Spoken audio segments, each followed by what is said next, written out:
Okay, it's day 95. Here's your court report. 2 FISAs, 2 households, 2 FISAs.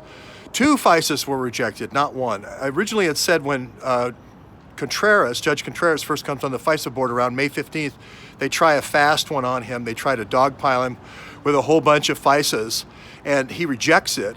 So we know at least one FISA has been rejected, but it may look now like there's another FISA application. They set up the whole school play with all the Russian spies and agents and finders and so forth for setting up Donald Trump Jr., probably doing wiretapping off book, trying to find something.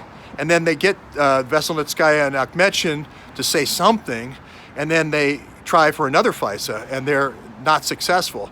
Now, we know that they went to the grand jury in early August 15th, so that's the insurance policy with Andy. Maybe that's when they go and ask for that second FISA, and they're turned down a second time.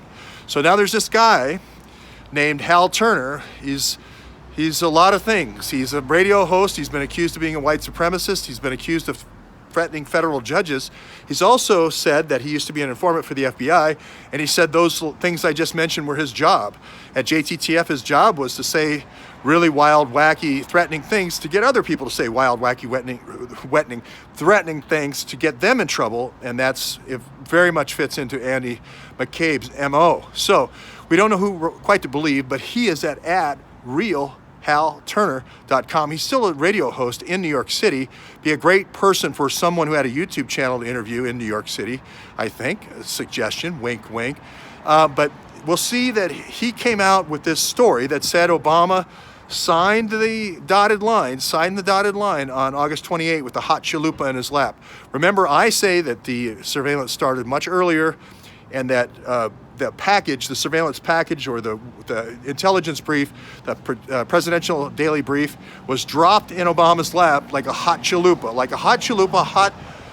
mess all over his pants, already well in flight into the surveillance, and there's really nothing the president can say at that point. Either he can say, there's surveillance going on against the Trumps, and oh, by the way, Trump's going to win now, or he can say nothing. So it's really kind of a Sophie's choice that Obama has at that point.